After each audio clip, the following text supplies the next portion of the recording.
Hello guys, welcome back to my channel.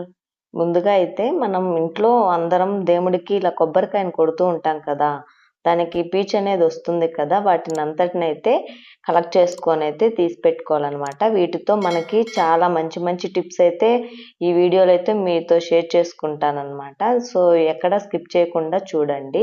ముందుగా అయితే collect చేసుకున్నటువంటి పీచు అయితే మనం ఇలా విడదీసుకోవాలన్నమాట. అప్పుడే మనం దాంట్లో ఉన్నటువంటి పొడి అనేది అదంతా రాలిపోతుంది అనమాట. అలా తీసుకోవడం వల్ల ఫస్ట్ అయితే అంతటిని అలా తీసుకొని ఇప్పుడైతే ఒక కోమ్ని అయితే తీసుకొని దువ్వెన్ని బాగా ఇంకొకసారి అయితే దువ్వుకోవాలన్నమాట. ఇలా దువ్వుకోవడం వల్ల ఏంటంటే ఇంకా ఎక్కడైనా సరే పొడి ఉంది అంటే అది కూడా రాలిపోతుంది అనమాట. సో అలాగే కొంచెం పోర్షన్స్ అయితే సెపరేట్ చేసుకొని మళ్ళీ అయితే అలా దువ్వుకున్నాను. ఇప్పుడైతే ఆ రెండింటిని అయితే జాయిన్ చేసుకొని దానికోసం అయితే ముందుగా ఒక టిప్ ఏంటనంటే ఒక స్టిక్ని అయితే ఇలాంటిది తీసుకొని దానికైతే మనం ముందుగా రెడీ చేసి పెట్టుకున్నటువంటి టెంకాయ పీచు ఉంటుంది కదా, దాన్ని అయితే ఇలా చూపిస్తున్నట్లుగా ఫోల్డ్ చేసుకోవాలన్నమాట. ఈ వీడియోలో చూపిస్తున్నట్లుగా ఇలా ఫోల్డ్ చేసుకొని ఈవెన్గా పెట్టుకోవాలన్నమాట. ఇప్పుడు దీనికైతే మనం ఒక రబ్బర్ బ్యాండ్ అనేది వేసుకోవాలి, టైట్గా వేసుకోవాలన్నమాట. అప్పుడే బాగొస్తుంది, లేదంటే లూజ్ అయిపోయి ఊడిపోతుంది అనమాట. దీని ప్లేస్లో మీరు దారం ఉన్నా సరే దాన్ని అయితే మనం టైట్ చేసుకోవచ్చు అనమాట. సో ఇలా టైట్ చేసుకున్న తర్వాత అయితే ఎక్స్ట్రాస్ ఉంటాయి కదా దానికి పక్కన అనేవి, దాన్ని అయితే మనం సిజర్స్ తీసుకొని బాగా కట్ చేసుకోవాలన్నమాట. నీట్గా ఉంటుంది అలా కట్ చేసుకోవడం వల్ల. సో చూసారు కదా, నేను ఇక్కడ వీడియోలో చూపిస్తున్నట్లుగా ఇలా నీట్గా కట్ చేసుకోండి. పైన అలానే కింద పోర్షన్ ఉంది కదా మనం రబ్బర్ బ్యాండ్ వేసుకునే దానికి, అలా వేసుకోవడం వల్ల ఏంటంటే చూడడానికి మనకి చాలా బాగుంటుంది అనమాట. అలా తీసుకున్న తర్వాత మిడిల్లోకి మనం పెట్టుకున్నాం కదా, చూపిస్తున్నట్లుగా ఇలా కట్ చేసుకోవాలి. అప్పుడు మనకి ఒక బ్రష్ టైప్లో మనకి ఫామ్ అవుతుంది అనమాట. సో ఇలా మధ్యలోకి పెట్టయితే కట్ చేసుకోవాలి. వీడియోలో చూడండి, మీకు అర్థమవుతుంది ఎలా కట్ చేసుకోవాలనేది. సో ఇలా కట్ చేసుకున్న తర్వాత మళ్ళీ ఎక్స్ట్రాస్ అనేవి వస్తాయి కదా, హెచ్చు తక్కువగా లేకుండా ఈవెన్గా అయితే మనం స్ట్రైట్గా కట్ చేసుకోవాలి. అప్పుడు మనకు ఒక బ్రష్ టైప్లో అలాగా బూజు దులుపుకునే టైపు, స్ప్రెడ్ చేసుకునే టైప్ లాగా ఫామ్ అవుతుంది. చూసారు కదా, ఇలా ఈవెన్గా కట్ చేసుకోవాలన్నమాట. కట్ చేసుకున్న తర్వాత అయితే మనం కొంచెం కొంచెం స్టైల్గా ఉండడం కోసం ఆ థ్రెడ్ అనేది కనిపించకుండా, ఆ రబ్బర్ బ్యాండ్ అనేది కనిపించకుండా మనం ఒక టేప్ని అయితే తీసుకొని చుట్టేసుకోవాలన్నమాట. గట్టిగా వేసుకోవాలి. ఈ టేప్ ఏదైనా పర్లేదండి, కొంచెం ఏంటంటే చూడ్డానికి మనకి కొంచెం బాగుంటుంది, అట్రాక్టివ్గా కనిపిస్తుంది అని చెప్పి అందుకోసమే టేప్ వేసుకున్నాను. ఇంకైతే ఎక్స్ట్రా ఉన్నదైతే కట్ చేసుకుంటున్నాను.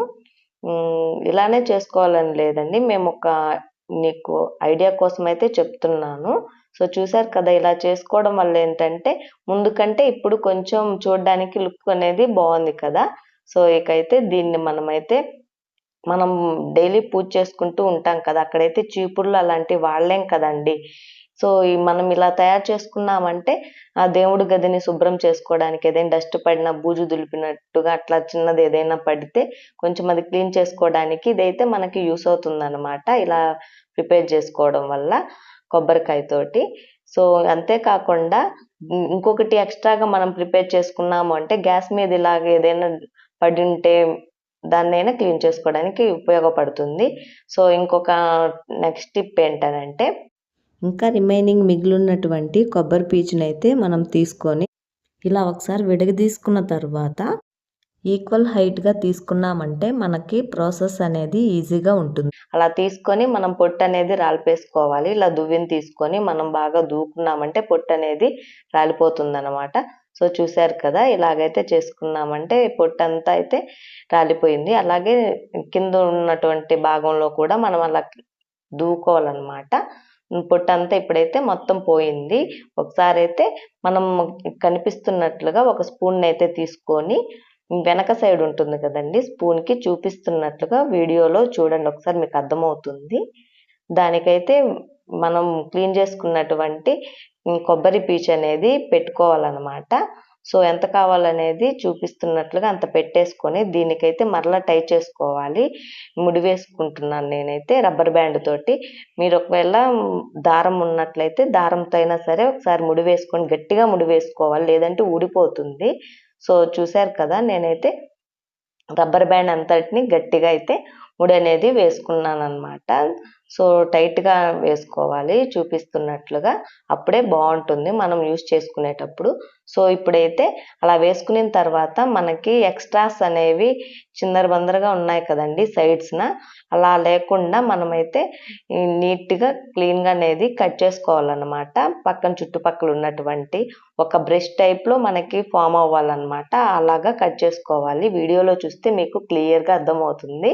సో చూశారు కదా, అలానే కింద సైడ్ ఉంటుంది కదా రబ్బర్ బ్యాండ్ వేసిన సైడు, అక్కడ కూడా మనకి ఎక్స్ట్రాస్ అనేవి వస్తున్నాయి కదా, అవి కూడా మనం కట్ చేసుకోవాలన్నమాట. కట్ చేసుకొని ఇప్పుడైతే మనం ఇందాక దానికి టేప్ వేసుకున్నాం కదా, అలానే దీనికి కూడా మనం కట్ చేసుకున్న తర్వాత అయితే ఆ రబ్బర్ బ్యాండ్ అనేది కనిపించకుండా మనం టేప్ అనేది వేసుకోవాలన్నమాట. సో టేప్ కూడా మనం గట్టిగా వేసుకోవాలి, అప్పుడే మనకి మనం వేసుకున్న రబ్బర్ బ్యాండ్ అనేది కదలకుండా స్టిఫ్గా ఉంటుందన్నమాట. సో చూశారు కదా, నేనైతే టేప్నైతే గట్టిగా పట్టుకొని ఎక్కడా లూజ్ చేయకుండా అయితే వేసుకుంటున్నాను. అప్పుడు కొంచెం టైట్గా ఉంటుందన్నమాట, మనకి యూజ్ చేసేటప్పుడు ఎక్కడ ఊడిపోదు. సో చూశారు కదా, ఇలా వేసుకున్న తర్వాత ఎక్స్ట్రా ఉన్న టేప్ని అయితే కట్ చేసేసుకొని నీట్గా అంటించేసుకోవాలి. అలా అంటించేసుకున్న దాన్ని అయితే ఇప్పుడు మనము చూశారు కదా ఎంత నీట్గా ఉందో, చూడటానికి కూడా లుక్ అనేది చాలా బాగుంది. ఇప్పుడు మనం దీన్ని ఎలా యూజ్ చేసుకోవచ్చు అని అంటే, ఇప్పుడు ఒక సైడ్ అనేది మనకి బ్రష్ లాగా ఉంది కదా, ఆ సైడ్ మనం ప్యాన్కి ఆయిల్ని గ్రీస్ చేసుకోవడానికి అలా యూజ్ చేసుకోవచ్చు. చూశారు కదా, ఇక్కడ వీడియోలో చూపిస్తున్నట్లుగా ఇలా ఆయిల్ కొంచెం రాసుకొని మనం ప్యాన్కి అయితే ఈవెన్గా స్ప్రెడ్ చేసుకున్నట్టు దోశలు వేసే ముందైతే వేసుకుంటూ ఉంటాం కదా, ఇలాగైతే యూజ్ చేయొచ్చు. అలానే వెనక సైడ్ స్పూన్ ఉండడం వల్ల సైడ్స్ను మనం ఆయిల్ వేస్తాం కదా దోశకి, అలా వేసుకోవడానికి 2-in-1గా ఇది ఉపయోగపడుతుంది అనమాట. ఈ టిప్ అనేది చాలా యూస్ అవుతుంది. ఈ రెండు ఇలా కట్టుకోవడం వల్ల ఏంటంటే అట్ ఏ టైంలో మనకి పని అనేది ఈజీగా అయిపోతుంది. సో చూశారు కదా, ఇప్పుడైతే 2 టిప్స్ అయితే మీతో షేర్ చేసుకున్నాను.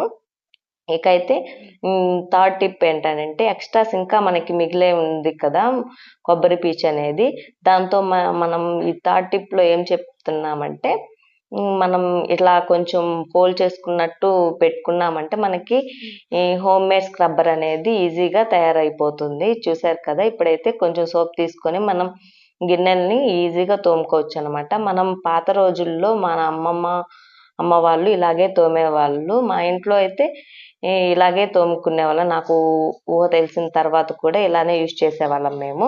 సో ఇలా యూజ్ చేయడం వల్ల ఏంటంటే స్క్రబ్బర్స్ మనం ఎక్కువగా యూజ్ చేయకుండా ఈజీగా అనేది ఇంట్లోనే చేసుకోవచ్చు అన్నమాట. సో చూశారు కదా, నీట్గా ఎలా క్లీన్ అయిపోయిందో, ఇది స్క్రబ్బర్ లాగా యూస్ అయిందనమాట.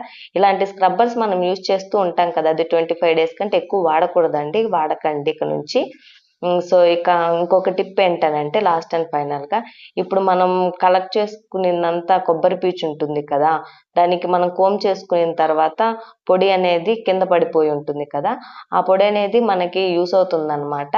ఇంకా మనకి మిగిలిపోయిన కొబ్బరి పీచుని మనం చిన్న పీసెస్గా అలా కట్ చేసుకొని మనమైతే ఆ పొడి ఉంటుంది కదా, ఆ పొడిలో అయితే యాడ్ చేసుకోవాలన్నమాట.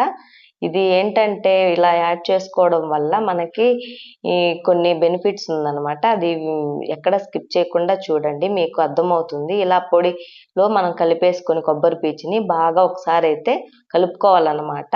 బాగా ఆ పీచు ఆ పొడి అంతా కలిసిపోయేలాగా వీడియోలో చూపిస్తున్నట్లు చేతితో మొత్తం అనేది అలా చింపుకున్నట్లు కలిపేసుకోవాలి. అప్పుడే పొడి అనేది ఈవెన్గా కలిసిపోయిద్ది. ఇప్పుడైతే ఈ పొడిని అయితే మనం తీసుకొని మొక్కలకి ఇలా గనుక మీరు వేసుకున్నారంటే, నీళ్లు ఒక రోజు పోసి నెక్స్ట్ డే పోయలేకపోతున్నాము అనే ఫీలింగ్ కూడా ఉండదన్నమాట. ఇవి ఎందుకంటే ఇవి నీటిని అబ్జర్వ్ చేసుకొని మొక్కలు అనేవి చనిపోకుండా చేస్తాయన్నమాట. సో చూశారు కదా, ఈ టిప్స్ కనుక మీకు నచ్చినట్లయితే ప్లీజ్ లైక్ చేసి, షేర్ చేసి, అలానే సబ్స్క్రైబ్ చేసుకోండి.